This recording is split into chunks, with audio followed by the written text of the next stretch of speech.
10월 두 번째 주일로 하나님 앞에 영광의 예배로 나아가도록 하겠습니다. 가정에서도 함께 몸과 마음 다하여서 전능하신 하나님, 살아계신 하나님께 예배하기를 바랍니다. 이 시간 나는 예배자입니다. 찬양하며 하나님 앞에 예배로 나아가겠습니다.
여호와는 위대하시니 지극히 찬양할 것이요 모든 신들보다 경외할 것이미요 만국의 모든 신들은 우상들이지만 여호와께서는 하늘을 지으셨음이로다.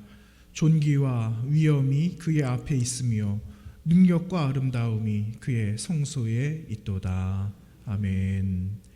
하늘과 땅의 주인 되시는 여호와 하나님, 오늘까지 인도하신 은혜와 지키신 주님의 손길에 감사를 올려드립니다. 연약한 중에서도 선하신 손길로 우리를 도우시고 생명의 위협 속에서도 건져주셨으니 감사합니다. 오늘 그 감사와 믿음의 고백으로 하나님을 예배합니다. 저희의 예배를 받아주시옵소서. 여호와를 앙망하는 자들에게 독수리가 새 힘 얻어 창공을 날아오르듯 하나님의 위로와 소망을 주님께로부터 얻어 날마다 새로운 영적 백성으로 거듭나는 교회와 성도 되게 하옵소서. 오늘도 마음에 무거운 죄의 짐을 가지고 주님 앞에 나왔사오니 저희를 긍휼의 은혜로 맞아주시고 주 안에서 온전한 회복과 기쁨이 넘치는 거룩한 예배 되게 하옵소서. 영원히 변하지 않으시는 예수 그리스도의 이름으로 기도하옵나이다. 아멘. 찬송가 212장으로 하나님 앞에 경배 찬송 올려드리겠습니다.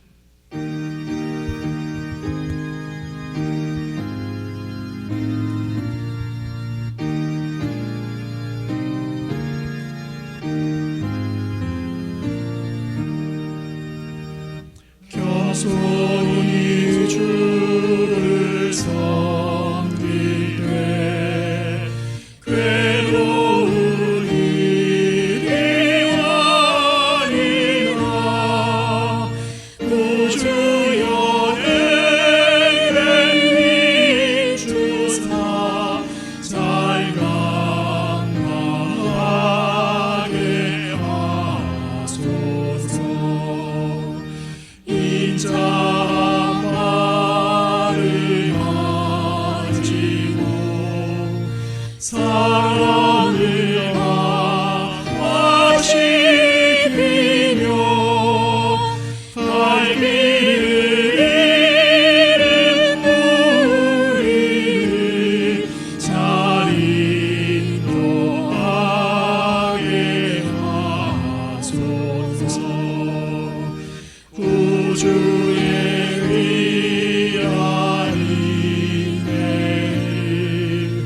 깨달아 알게 하시고 굳건한 믿음 주셔서 늘 승리하게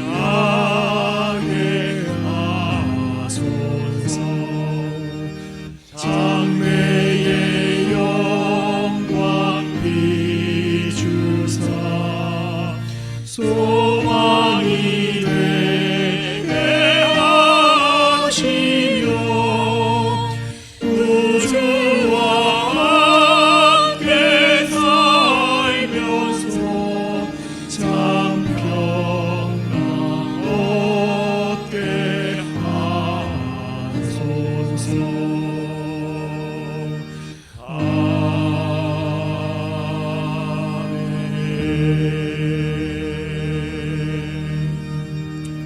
이 시간 참회의 기도 시간입니다. 한 주간의 삶을 돌아보시면서 하나님과 나만 아는 죄를 하나님 앞에 고백하겠습니다.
우리를 용서해 주시는 하나님의 말씀입니다. 시편 103편 8절과 9절의 말씀을 드립니다. 여호와는 긍휼이 많으시고 은혜로우시며 노하기를 더디하시고 인자하심이 풍부하시도다.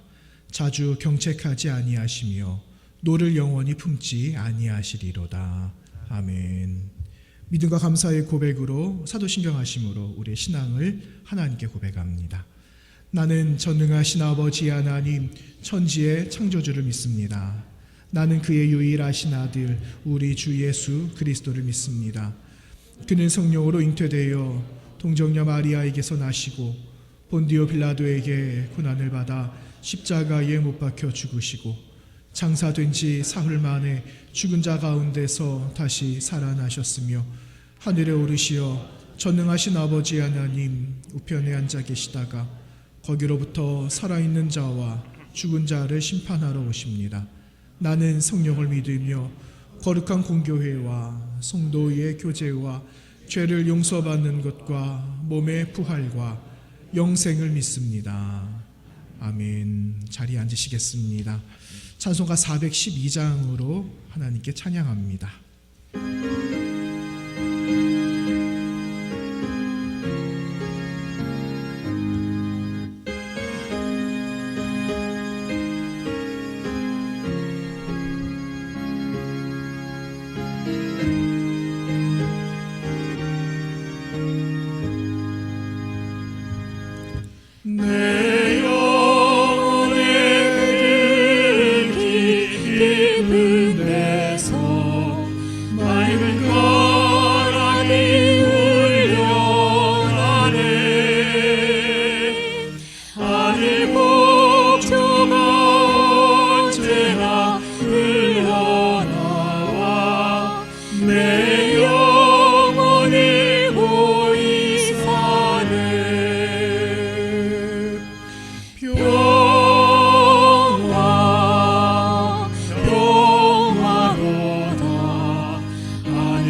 주의 흥공을 바르리라.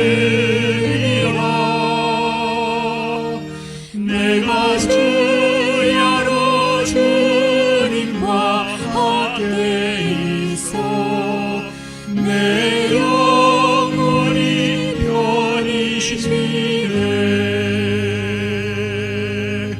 평화 평화로라.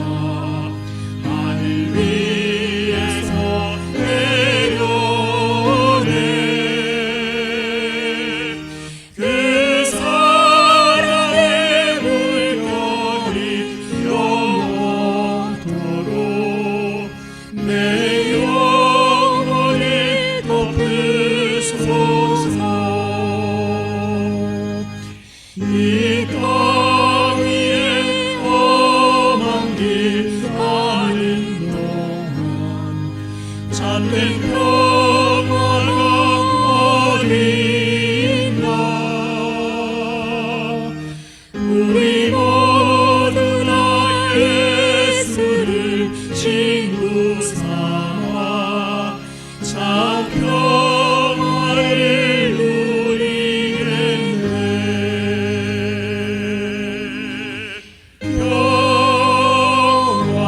평화 평화로다. 하늘 위에서 내려오네. 그 사랑의 물결이 영원토록 내 영혼을 덮으소서.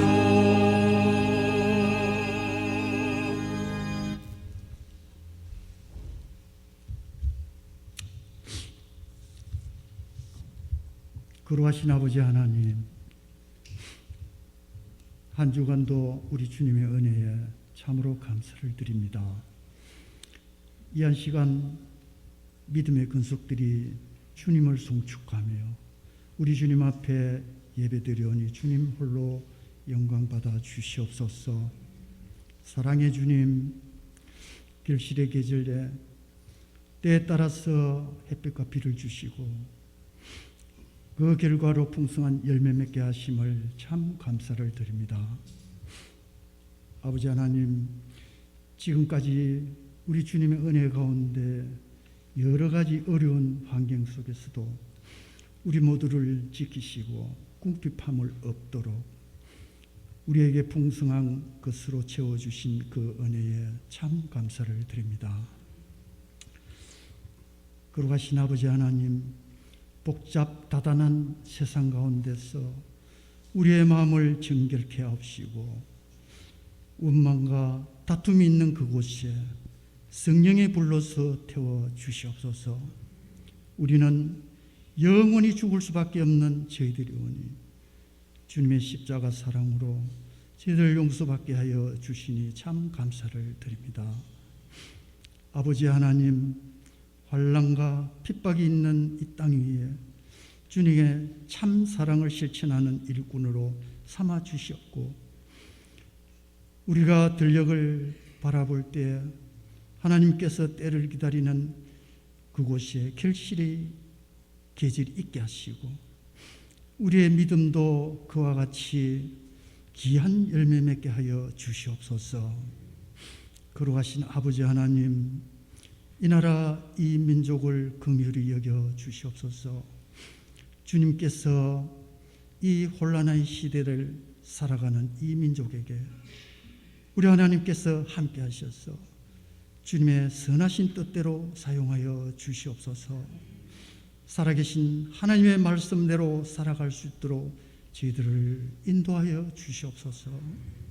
아버지 하나님, 믿음의 백성들이 하나님의 공의와 정의를 실천하면서 둘로 갈라진 이 땅 위에 성령 충만케 하여 주시옵소서. 나라와 민족을 사랑하고 또한 복음 통일을 위해서 우리 모두가 기도하는 저희들 인도하여 주시옵소서. 거룩하신 아버지, 교회를 세우시고 지금까지 주님의 은혜 가운데 저희들을 인도하심을 참으로 감사를 드립니다.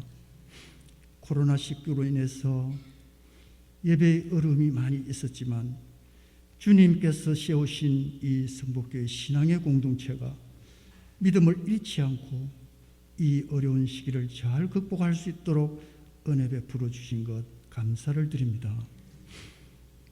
아버지 하나님 또한 우리에게 맡겨주신 교회 학교와 선교기관을 통해서 성복교회의 모든 권속들이 연합하여 섬기는 교회를 위해서 우리에게 맡기진 22년도 세우신 하나님의 계획들을 잘 이룰 수 있도록 주님의 그 온전한 주님의 사랑을 실천하는 저희들 삼아 주시옵소서. 아버지 하나님, 이 시간 단위에 세우신 신규식 담임 목사님 영육강 강건케 하여 주시옵소서.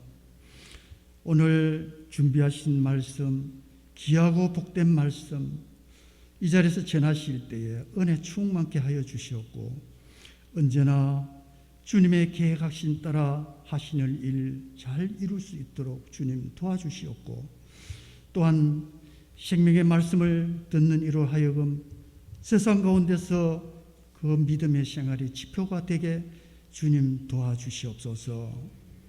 우리 성북의 모든 권속들에게 항상 악한 마귀에 굴하지 않고 주님께서 허락하신 복된 삶으로 승리하며 살아가는 저희들 인도하여 주시옵소서.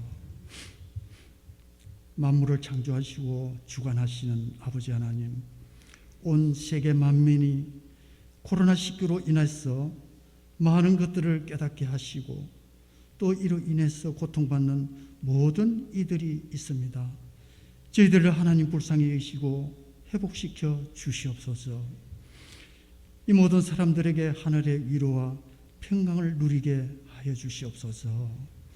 거룩한 주님의 날 언제나 우리 주님을 사랑하고 우리 주님께서 축복하시는 주님의 그 주님 앞에 우리는 감사와 찬송을 드립니다. 아버지 하나님, 주님께서 이 예배를 주장하여 주시옵소서. 이 모든 것 감사하며 우리를 구원하신 예수님 이름으로 기도드립니다. 아멘.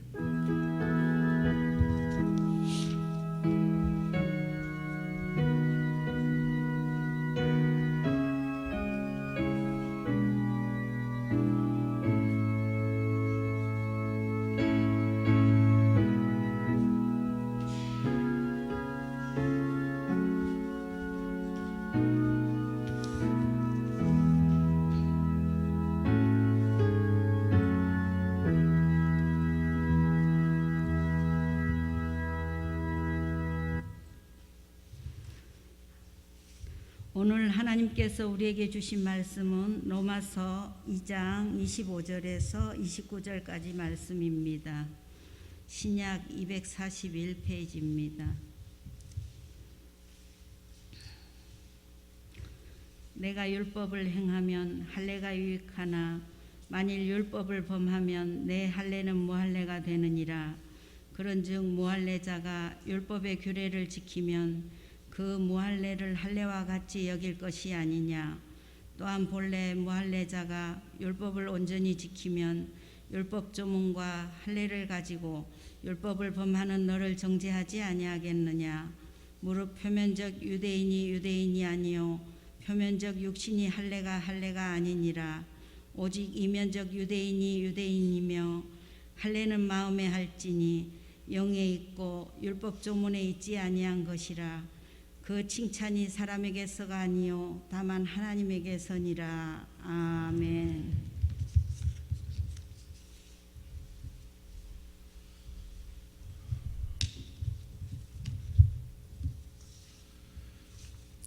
오늘도 하나님의 말씀 또 말씀을 통해서 주시는 하나님의 위로를 얻는 그 복된 주일이 되시기를 바랍니다.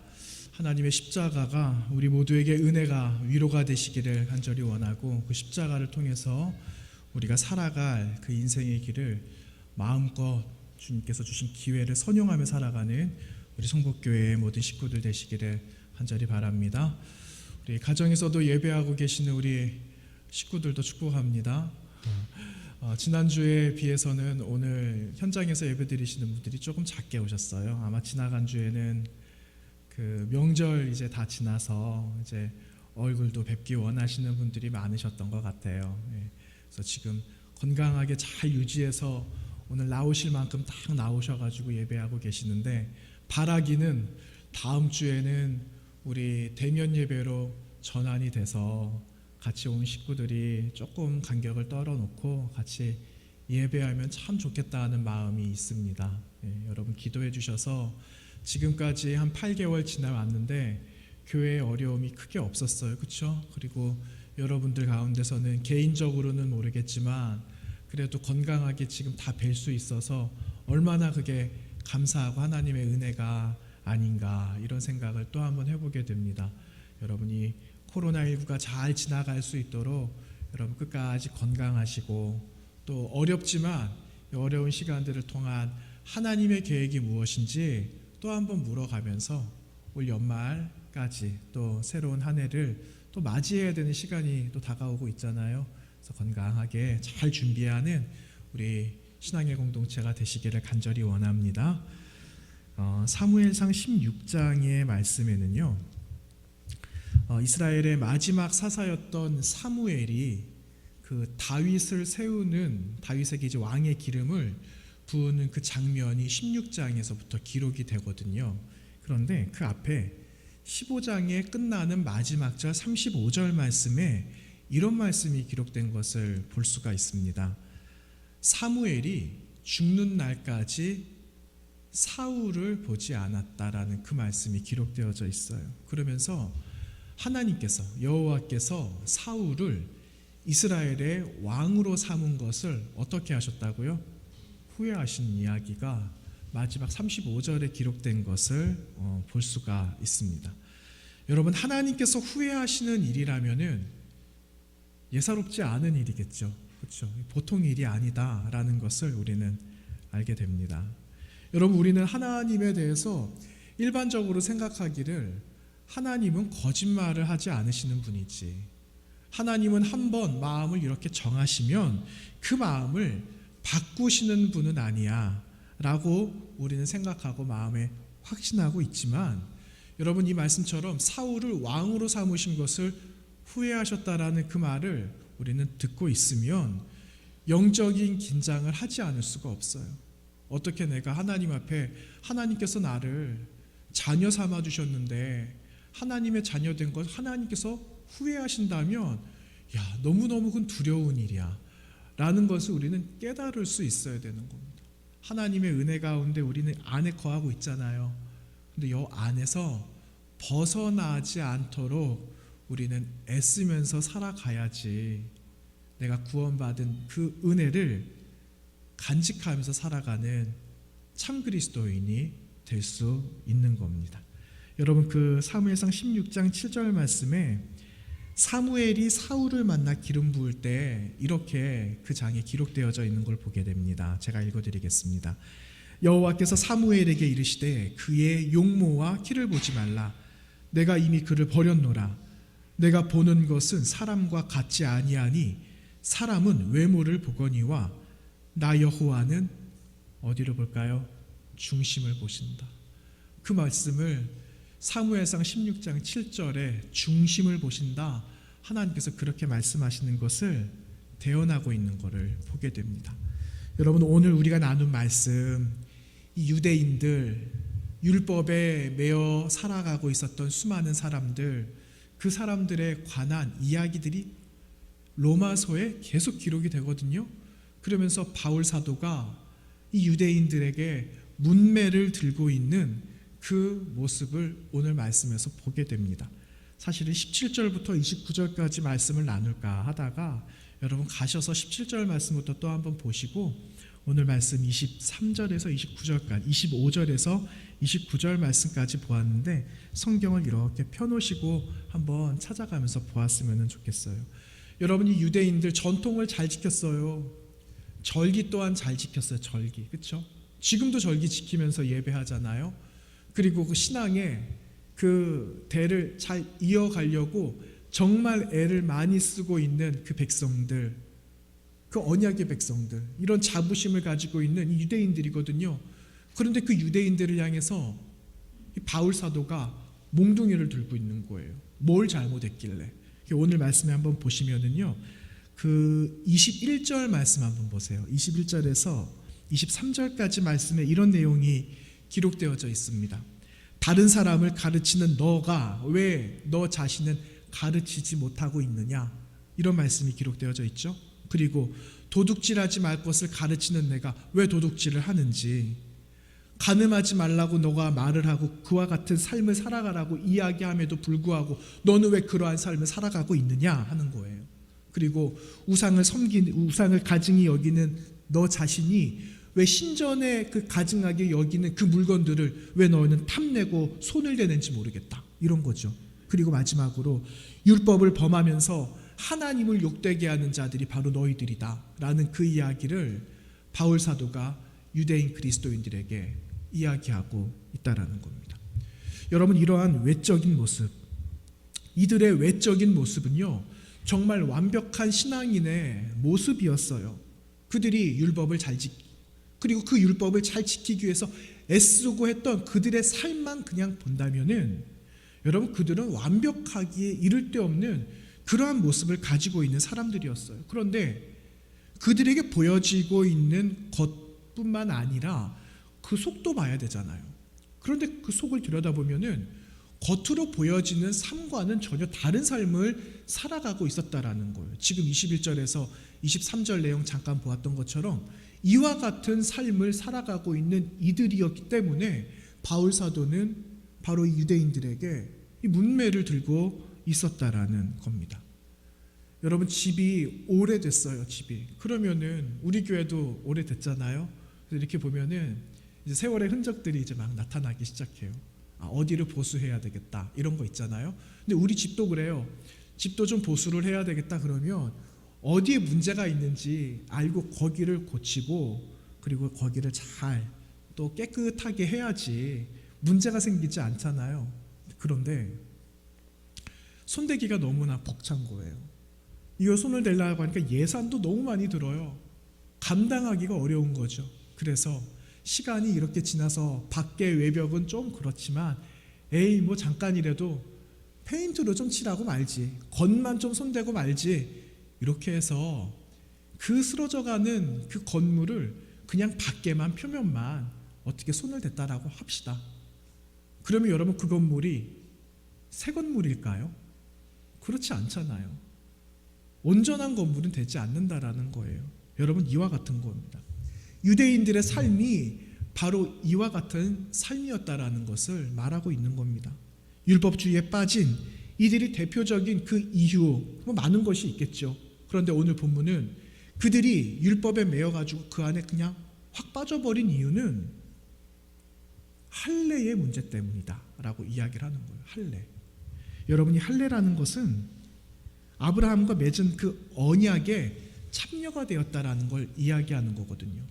아브라함과 하나님이 맺은 그 언약, 할례의 언약을 통해서 그 유대인들은 할례의 언약을 통해서 주시는 하나님의 은총, 그리고 하나님께서 주시는 은혜와 축복, 이런 것들을 자자손손 누리면서 살아갈 약속받은 사람들이었어요.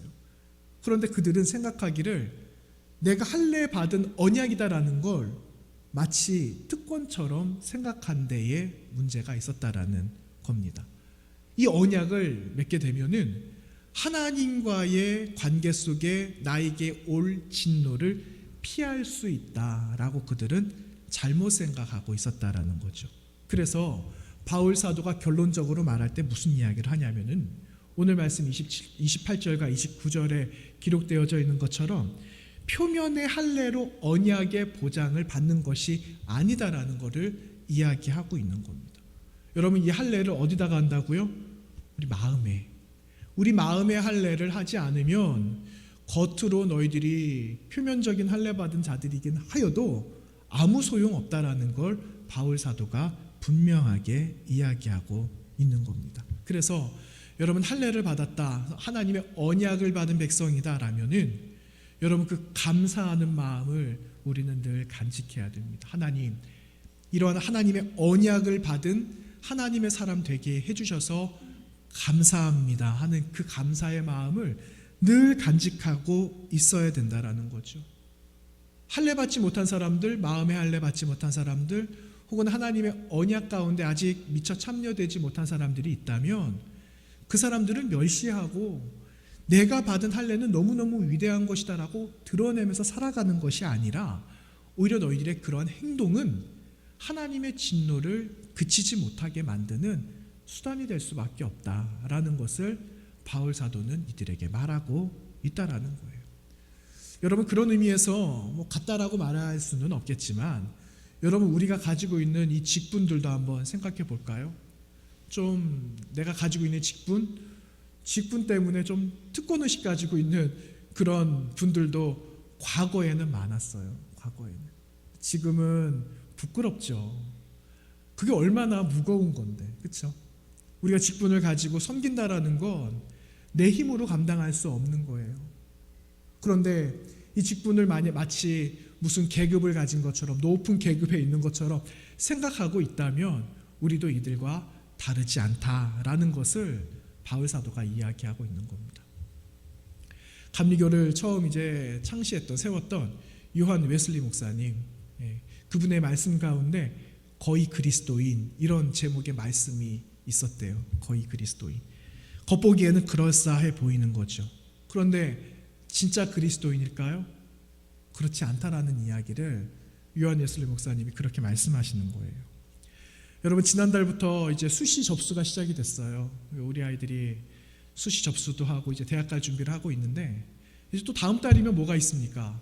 수능 시험 있잖아요. 그래서 얼마나 우리 고3 학생들이 힘들게 공부하는지 몰라요. 이 코로나19 때문에 학교 수업도 제대로 안 돼요. 얼마나 어려운지 몰라요. 그래서 여러분, 우리 자녀들 많이 격려해 주십시오. 네, 잘할 수 있다. 너희들이 뿌린 만큼 좋은 결과를 하나님이 그 시간에 주실 거야. 용기 잃지 말어. 그렇게 여러분 많이 격려해 주세요. 격려. 그러면 아이들이 그 믿음의 힘을 가지고 잘 감당할 거예요. 그런데 여러분, 최종 목표가 그 아이들은 단연코 합격이겠죠. 합격. 그런데 여러분, 한번 생각해 볼까요? 입시에 거의 합격이다, 그렇게 말을 하면은 합격입니까? 불합격입니까? 합격이 아니죠. 거의 합격인 것 같아.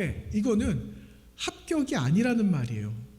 냉정하게 말해서는 그냥 불합격이에요.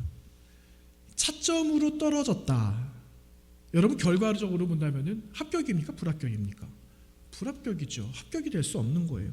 차점이 무슨 소용이 있겠어요? 나 수석으로 떨어졌어. 어쩔 수 없어요. 이것도 떨어진 거예요. 그냥 내가 순위 1번인데 소용없는 겁니다. 올라오지 않으면 불합격이라는 거예요. 그냥 속만 상할 뿐입니다. 그런데 여러분, 거의 그리스도인, 이 말은 그리스도인이라는 말일까요? 아니라는 말일까요? 냉정하게 말하면 그리스도인이 아니라는 거예요. 불신자라는 거예요. 겉은 예배를 드리고 있는지 모르지만, 겉은 하나님을 섬긴다라고 말하고 있을지는 몰라도 속은 불신자야, 이런 말이에요. 근데 여러분, 우리는 이런 사람이 되어서는 안 되겠죠. 이런 사람 되면 안 된다라는 것을 바울 사도가 이야기하고 있는 겁니다. 여러분, 진짜 그리스도인은 어떤 사람일까요? 진짜 그리스도인은 구원받은 증거 가진 사람이에요. 우리가 구원을 받았어요. 그러면은 내가 구원을 받았는데 그 증거를 어떻게 내가 드러나면서 살아가야 되겠습니까? 그러려면은요, 우리의 신앙을 매일매일 점검해야 돼요. 말씀을 펼쳐놓고 말씀의 기준을 삼아서 내가 그만큼 말씀대로 살아왔는지를 돌아봐야 돼요. 점검이라고 그래요. 점검해 봐야 돼요. 점검해 보지 않으면 몰라요. 그렇죠? 매일매일 두드려 봐야 돼요. 지금 우리 교회 건물이 이렇지만 그래, 겉을 보기에는 괜찮아 보여. 그런데 괜찮으니까 괜찮을 거야. 10년, 20년 놔두면은 어디에 뭐가 문제가 있는지 몰라요. 그때 찾으려 그러면 어려워요. 그래서 현재에 나중에 가서 후회하기보다 지금 내 신앙을 잘 점검하면은 나중에 어렵지 않은 거예요.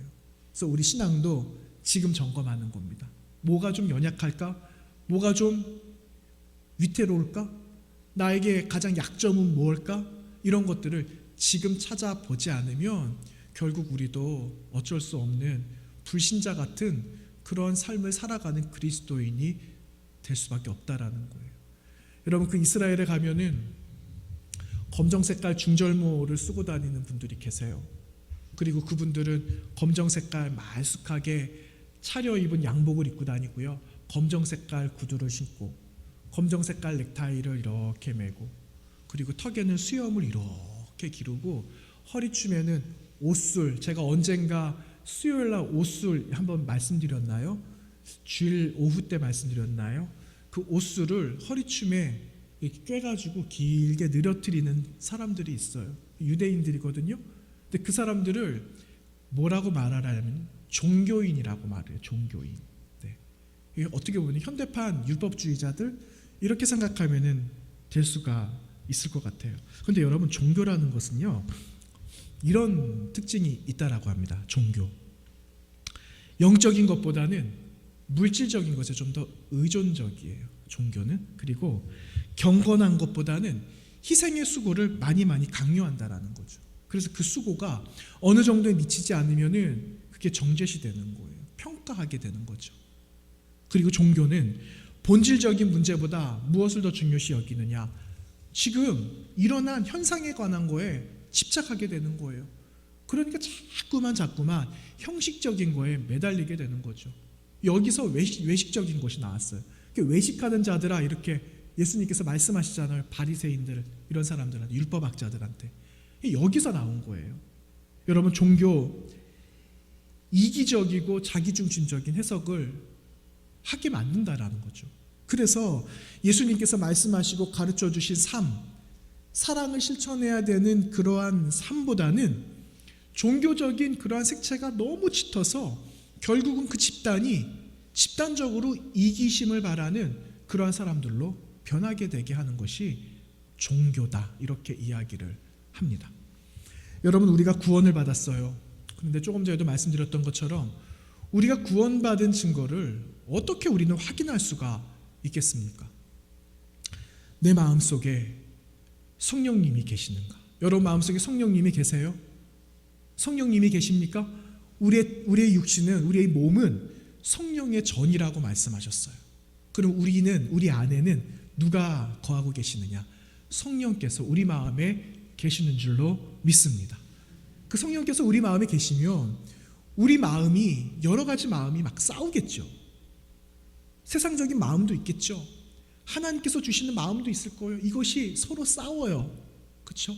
서로 싸우는 그 마음 속에 세상의 마음이 하나님 주신 마음을 잡아먹는 것이 아니라 하나님이 주신 이 마음을 가지고 우리 마음을 가꾸어 나가야 되는 거예요. 부드러운 마음으로 바꾸어 나가는 그 삶을 살아가는 그 사람이 여러분 구원받은 사람이라는 거예요. 근데 여러분 이렇게 말씀드리면은 조금 추상적일 것 같아요. 근데 여러분 조금 구체적으로 이야기해 볼까요? 성령님이 내 안에 계시면 우리 마음은 기쁩니다. 그냥 기쁩니다. 손해봐도 기쁩니다. 즐겁습니다. 감사가 넘쳐요. 내가 구원을 받은 감격이 있어요. 그 감격 때문에 하나님 앞에 엎드릴 수 있는 그 사람, 여러분 그러한 마음을 가지고, 그 마음의 요동함을 가지고 내가 살아가고 있는 그 사람은요, 내가 구원받은 사람임을 여러분 조금 더 의심하지 마시고 믿으시기를 바랍니다. 그런데 여러분, 유대인들이 가지고 있는 이 특권의식, 자신들의 열심을 내세워서 다른 사람들이 따라오지 못하도록 이 제도를 만들었거든요. 그런데 웃기는 게 뭔지 아십니까? 이들이 만들어 놓은 그 제도권 안에 자신들이 들어갈 수 없는 거예요. 자신들도 사람이잖아요. 그런데 그거를 자신들이 하려고 하니까 한계에 부딪히는 거예요. 그러니까 어떻게 할까요? 겉에만 자꾸만 포장하는 거예요. 봐라, 우리 이렇게 하지 않느냐. 그래서 오히려 위로를 받고 칭찬을 받으려고 안간힘을 썼던 사람들이 바로 이 사람들이었습니다. 여러분, 언젠가 한국갤럽에서 조사를 했어요. 30년 동안에 한국인들의 종교 그리고 그 의식을 조사한 적이 있거든요. 그런데 한국 내에, 우리 땅에 있는 이 많은 종교들 가운데 종교 생활하는 사람들 가운데 가장 열심을 잘 내고 있는 종교가 어디일까 조사를 했답니다. 그래서 1등이 어디가 나왔을까요? 1등이 기독교가 나왔어요. 기독교가 단연코 1등이었어요. 그런데 선호하는 그 종교들 가운데 지금은 열심을 내는 종교가 기독교였는데 그 가운데서도 가장 선호하는 종교를 또 조사를 했더니 가장 1등으로 한 종교가 불교였답니다. 근데 불교가 25%, 천주교가 18%, 기독교가 3위였어요. 기독교가 10%. 어떻게 보면 10명 중에 한 사람만 선호하고 있었다라는 거죠. 그렇죠? 여러분 무엇을 말하는 걸까요? 여러분 이것은요 수치이기는 하지만 그것이 맞다 이렇게 말하지는 못하지만 여러분 우리가 한번 생각해 볼 필요는 있죠. 그래 우리도 율법에 매여서 말로만 신앙생활을 했구나 하는 것을 한번 생각해 보게 하는 결과였다라는 겁니다. 여러분 정말 진짜가 되려면 어떻게 해야 될까요? 오늘 말씀 제목이 진짜인가 가짜인가거든요. 여러분 우리가 진짜 그리스도인이 되려면 어떻게 해야 되겠습니까? 그거는 말로 하는 게 아니에요. 삶으로 살아내야 되는 거예요. 삶으로 살아야지 진짜가 되는 겁니다. 여러분 요즘 아이들이 하는 말이 있어요. 진짜를 한자로 뭐라고 말하냐면은 찐이라고 그래요. 찐. 그렇죠? 들어보셨죠? 네, 찐. 저는 이러한 신조어들 잘 모르거든요. 그런데 찐 하면 대충 알겠더라고요. 찐. 진짜라는 거예요. 진짜. 여러분 정말 진짜가 되어져야 되는 거죠. 왜 이런 찐이라는 이런 신조어들이 나오느냐? 사람들이 갈급하기 때문에. 사람들이 정말 진짜를 만나고 싶어서 그러는 거예요. 보니까 진짜가 없더라는 거죠. 복음을 듣고 변화된 우리도 지금까지는 내가 진짜인 줄 알았어요. 진짜인 줄 알았는데 알고 보니 진짜가 아니더라는 것을 말씀을 보니까 나를 발견하게 된다라는 거죠. 심지어 내가 이렇게 말을 했어요. 이 율법자들이, 이 유대인들이 이렇게 말을 했어요. 그런데 자신들이 지키지 못하니까 이것저것 다 끌어올 수 있는 것들을 가져와서 갖다 붙이기가 얼마나 바쁘게 됐습니까? 내가 했던 말을 책임지지 못하고 자꾸만 번복하는 일들이 자꾸 생기니까 세상이 믿지 못하는 이 세상이 되고 말지 않았겠습니까? 그러니까 사람들은 말을 해요. 내가 종교는 가지고 싶어. 내가 신앙도 가지고 싶고 교회도 나가고 싶고 그리고 내가 믿음 생활도 하고 싶은데 가만 생각해 보니까 지금 기독교가 비호감의 종교라고 이야기하더라. 그래서 다시 한번 생각해 보겠다. 이렇게 말하는 사람이 있다라는 겁니다. 지금 살아가고 있는 이때가 여러분 지금 코로나 시대에 더 어려운 시대를 살아가고 있어요. 그래서 여러분 바라기는요. 정말 저와 여러분이 진짜 그리스도인들이 되시기를 간절히 원하는 겁니다. 여러분 진짜 그리스도인으로서 살아가시기를 바랍니다. 네. 뭐를 드러내라는 게 아니에요. 뭐를 어떻게 하면서 살아가시라는 게 아니라 내 마음에 예수 그리스도가 있으면 예수 그리스도께서 주시는 그 마음의 감동이 내가 살아가도록 하신다라는 거죠. 그러면 하게 하시는 그 마음에 따라서 그냥 움직이면 되는 거예요. 그러면 고민할 게 뭐가 있겠습니까? 그렇죠? 한 책을 보는데 실린 한 예화가 있었어요. 그런데 그 예화를 보니까 제 마음이 좀 아팠습니다. 어떤 내용이었냐면요. 한 목사님 가정에 관한 이야기였어요. 그런데 목회자의 가정을 두고 이야기하는 건 아니고 우리 모두가 다 해당이 될 것 같아요. 어떤 내용이냐. 한 존경을 받으시는 목사님 한 분 계셨는데 이 목사님이 신학자였어요. 학교에서도 연구하는 그러한 일들을 하셨죠. 존경을 받으셨어요. 그런데 자녀들이 보니까 집 밖에서 존경받는 아버지의 모습 그리고 집에 오셔서 아버지로 살아가는 아빠의 모습은 다르다라는 거예요. 그렇죠? 여러분 좀 공감이 되십니까? 그렇죠? 공감이 되시죠? 우리 다 이런 모습이 다 있어요. 그 이야기예요. 자녀들이 보는 아버지는 좀 유교적인 거예요. 좀 가부장적이신 거예요. 권위적이고 마치 성경에 기록되어져 있는 율법주의자처럼 살아가는 그런 아빠의 모습을 보게 된다라는 거죠. 그러니 아빠는 사랑이 없는 분 같다, 이렇게 생각을 했다라는 겁니다. 연구를 하고 책을 쓰고 교회 일에 매달렸던 그 아버지는 급기야 자녀들에게 상처도 많이 주셨다라고 합니다. 그러다 보니까는 하나님이 살아계시는 것도 알겠어, 내가 구원받았다라는 사실도 내가 믿겠어. 그런데 하나님만 생각하니까 하나님이 무섭더라는 거예요. 그러니까 그 아버지가 너무 마음으로 확 다가오니까는 그 하나님을 아버지하고 동일시하는 거예요. 그 아버지가 두려우니 하나님도 두렵게 느껴지는 그러한 마음이 생긴다라는 거죠. 그렇죠? 그러면서 자기는 죄를 짓지 않아야 되겠다, 나는 정말 다른 사람을 정죄하지 않아야 되겠다, 이러한 마음으로 부지런히 살아가려고 안간힘을 쓰는데 어느 날 자신의 모습에서 아빠의 모습이 보이기 시작하더랍니다. 자신의 모습에서 사람을 정죄하고 단죄하는 그 모습이 보이기 시작했다라는 거예요. 그러면서 나도 다른 사람에게 상처를 주고 있다라는 것을 보게 됐다라는 이야기를 하는 겁니다. 그러면서 시간이 지나죠. 언젠가 아버지도 하나님 나라 가실 건데 그 전에 이 모든 문제를 해결했으면 좋겠다, 가족들하고 화해해야 되겠다. 그래서 이 딸이 아버지에게 편지글을 쓰는 겁니다. 그동안 아버지가 우리를 사랑해 주신 거 알겠다, 아는데 그래도 가족들이 받은 상처가 있는데 아버지, 이런 것들은 용서를 좀 구하시면 어떻겠습니까? 그리고 아빠, 우리를 좀 사랑한다라고 좀 말 좀 해주세요. 이렇게 글을 써서 아버지에게 보냈대요. 그랬더니 아버지 답장이 왔어요.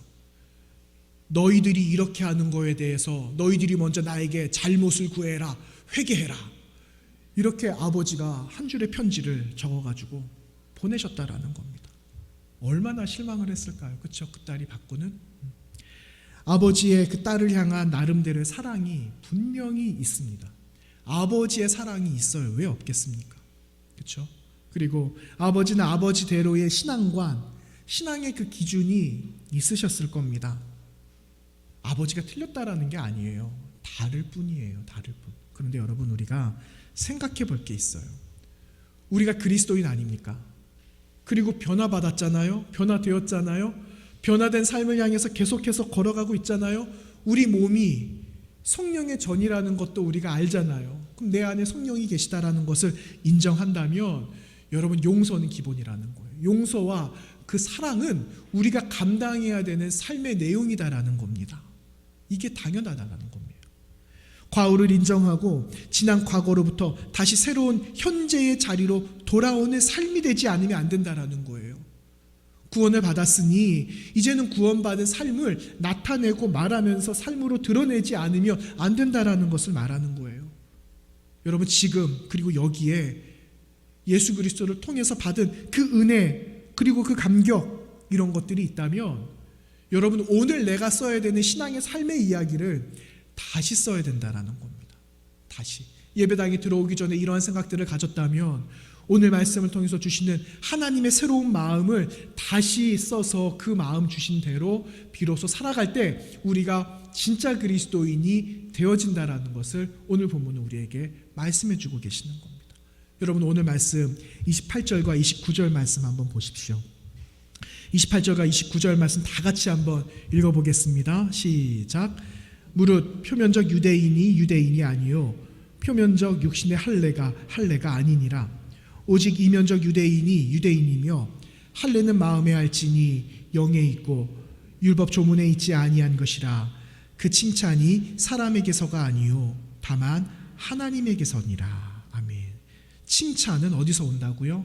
하나님께로부터 온다. 이렇게 29절 말씀에 기록되어져 있어요. 여러분, 이 말씀 28절과 29절 이 말씀은요, 너희들 심령에 진리 대신 하나님의 말씀, 그 진리를 채우는 그 사람이 하나님의 사람이다라는 것을 28절과 29절에서 말씀하고 있는 거예요.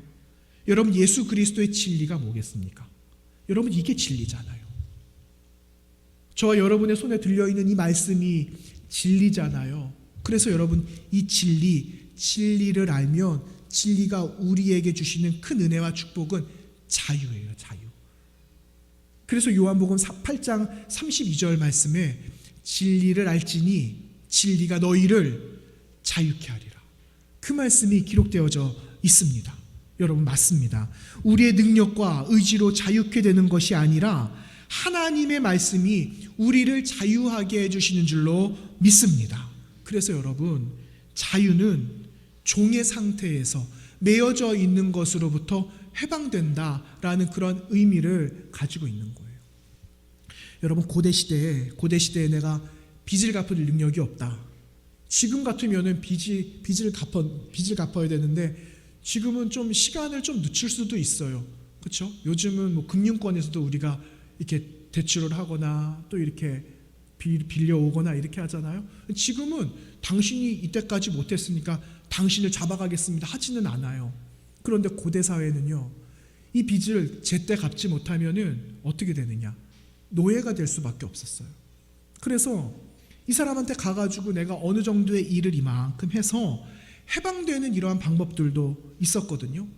그런데 주님께서 말하는 이 빚이라는 개념은요, 죄와 형벌을 의미하는 거예요. 그런데 죄와 형벌에서 우리가 벗어나는 자유의 몸이 되려면 어떻게 하라고요? 진리를 알지니, 말씀을 분명히 알고 말씀대로 살아가는 것만이 바로 너희가 자유케 되는 일이라고 주님께서 말씀하시는 것처럼, 여러분, 우리가 진리 되신 하나님, 진리의 소망이 되시는 예수 그리스도 그분을 진정으로 알고 따라갈 수 있을 때에야 비로소 우리가 진짜 그리스도인으로서 살아갈 능력을 얻게 된다라는 겁니다. 사랑하는 여러분, 여러분 구원을 받으셨습니까? 여러분, 지금 내가 하나님 나라의 부름을 받는다면 지금 내가 당장 하나님 나라에 갈 수 있을 것이라는 확신을 여러분 가지고 계십니까? 가지고 계시죠? 아멘. 맞아요. 여러분, 우리는 구원받은 사람들이에요. 그렇다면 주님의 말씀인 이 진리를 우리의 마음에 다시 채워야 하는 겁니다. 하나님의 말씀을, 여러분 오늘 주신 귀한 말씀을 내가 말씀의 진리대로 살아가는 그 사람 되기 위해서 오늘 주신 말씀을 여러분 마음에 채우시기를 바랍니다. 그러기 위해서 여러분 나의 힘으로는 감당할 수 없어요. 내 힘으로, 나의 지식으로, 나의 능력으로 감당할 수 없기 때문에 빌립보서 기자는 우리에게 말씀합니다. 예수의 마음을 가져야 된다.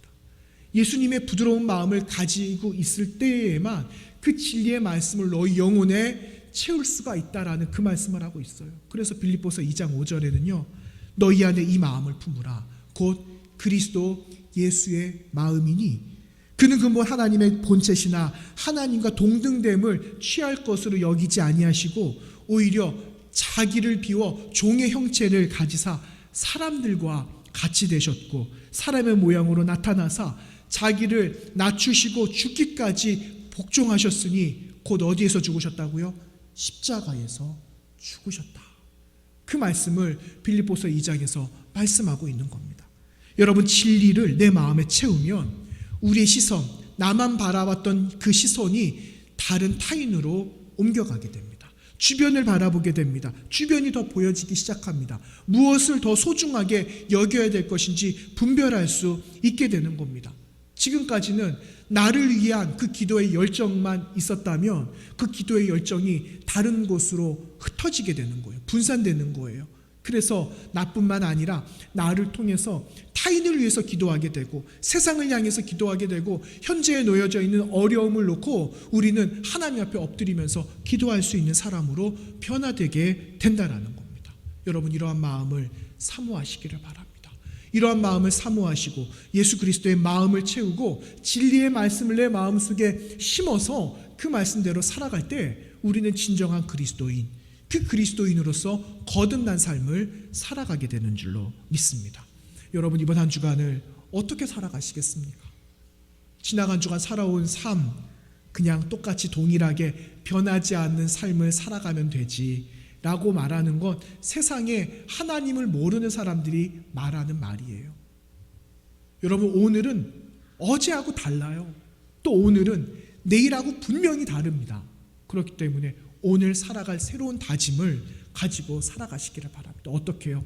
진리의 하나님의 말씀을 내 마음에 채우고 살아가고 말씀에 따라서 감동 주시는 대로 움직이게 하신다면 그 말씀 앞에서 순종하면서 살아가는 것이 우리가 마땅히 살아갈 삶의 본분이다라는 겁니다. 여러분이 말씀을 기억하시면서 오늘도 주신 귀한 말씀을 여러분의 영혼에 채우시면서 날마다 믿음으로 승리하는 성북교회 모든 믿음의 식구들 되시기를 축원합니다. 기도하겠습니다. 하나님 감사합니다. 하나님 저희들을 사랑해 주셔서 하나님 사람으로 우리를 거듭나게 하시니 고맙습니다. 이제는 받은 은혜 가지고 살아가기를 원합니다. 새로운 사람으로 살아가기를 원합니다. 내 마음에 예수 그리스도의 흔적을 안고 살아가는 사람 되기를 원하오니 하나님 어느 한 사람도 넘어지지 않게 하여 주시고 당당하게 십자가 붙들고 다시 한번 일어나 새로운 그리스도인으로서 우리의 모든 인생 써내려가도록 인도하여 주시옵소서. 예수님 거룩하신 이름으로 기도하옵나이다. 아멘. 주신 말씀 생각하시면서 278장을 찬송하도록 하겠습니다.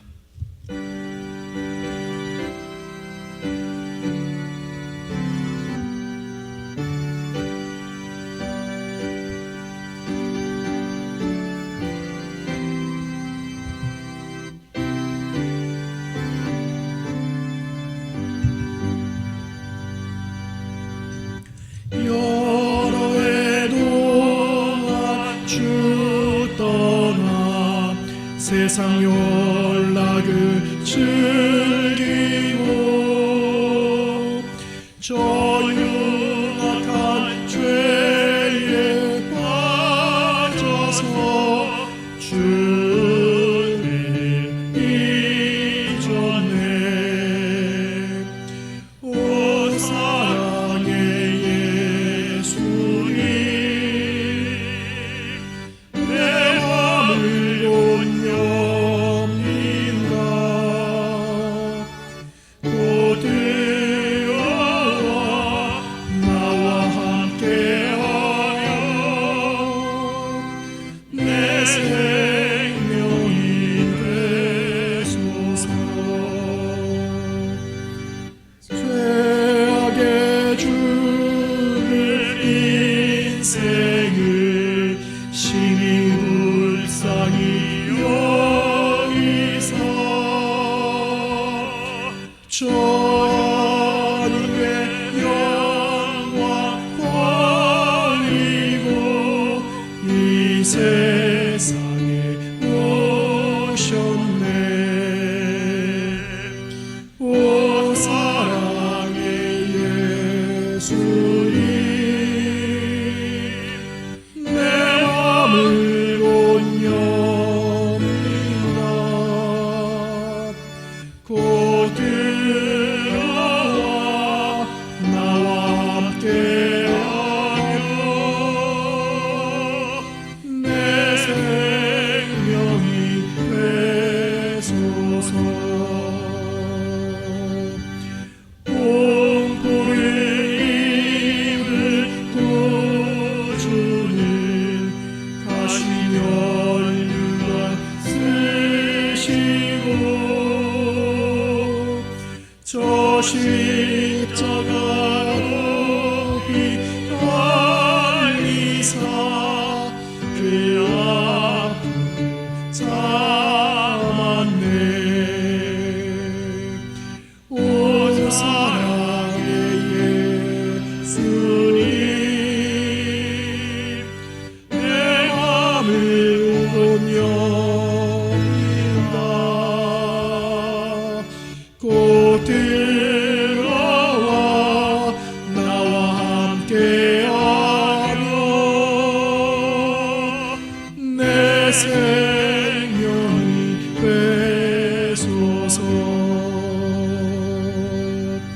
미련한 우리 인생은 주의 공로를 모르고 그 쓸쓸한 사막 가운데 늘 헤매고 다녔네. 오 사랑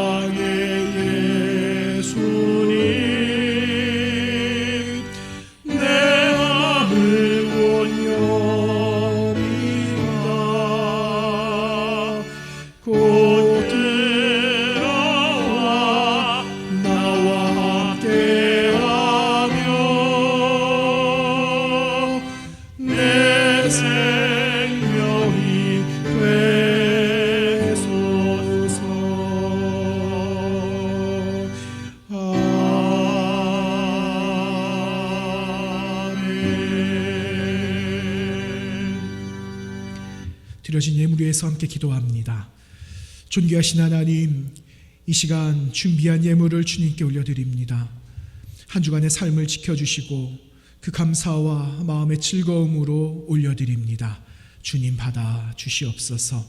작지만 우리의 연약함이 부끄러움이 되지 않게 하여 주시고 오히려 주님 안에서 큰 능력 되게 하여 주셔서 드려진 예물마다 역사하시는 하나님의 손길 경험하게 하여 주시옵소서.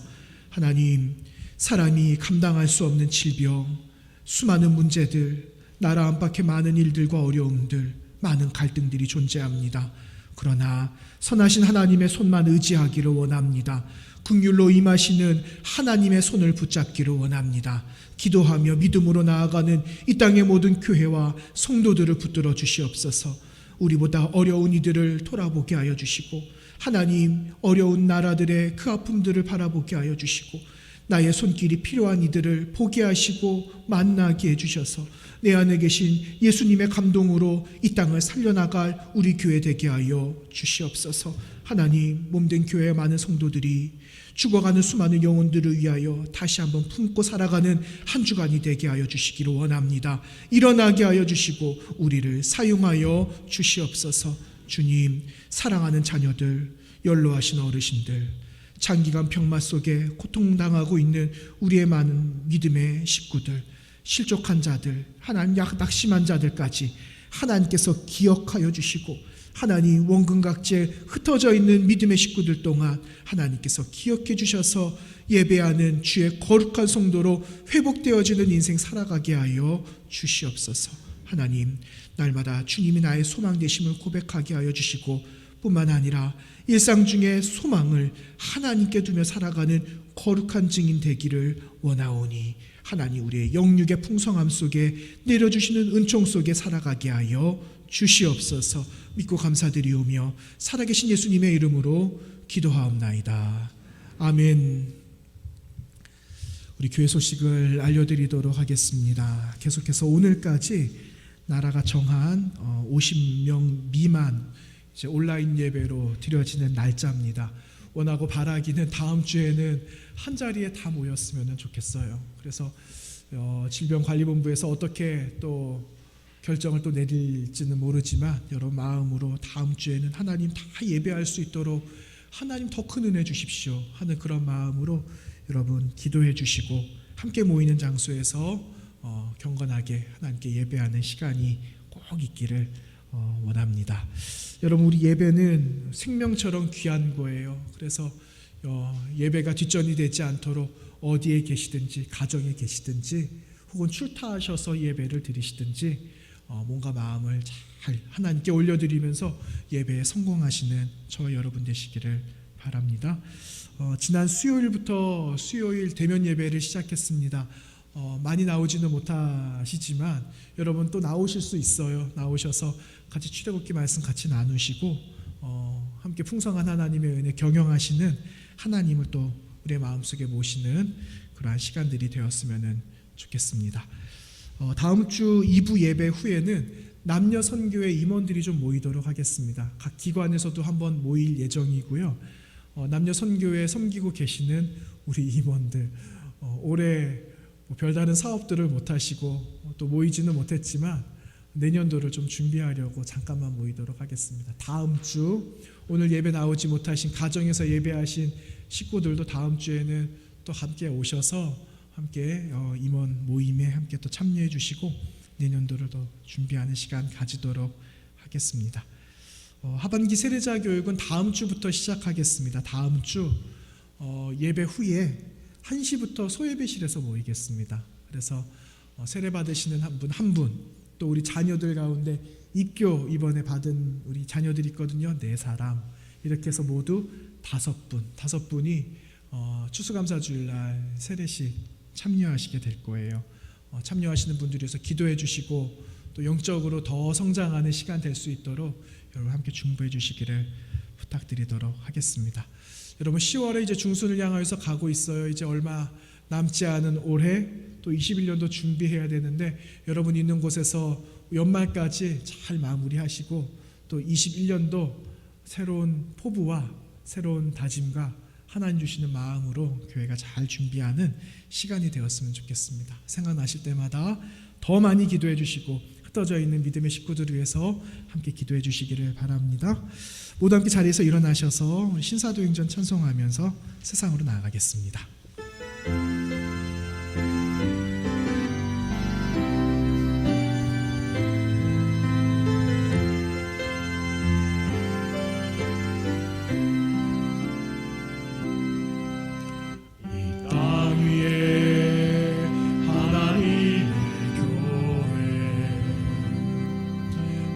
부르심을 따라 일어나 거친 광야 외치는 소리로 거듭거듭 일어나 성령이여 인세대를 진리를 선포케 하소서. 십자가에서 죽으신 그 사랑 우리 사랑 되게 하소서. 닫힌 문들아 열릴지어다. 세대여 일어나라. 주 예수께 무릎 꿇고 경배드리세. 죽음 이기신 평화의 왕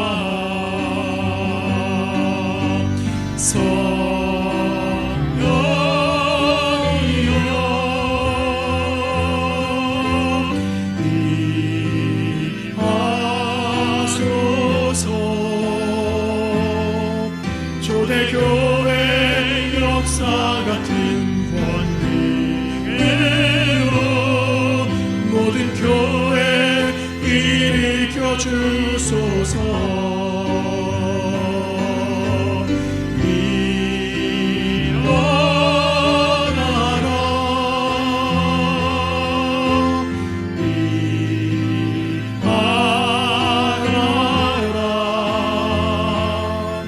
승리의 길 높이 들고 전진하라. 주님 오실 길 예비하라.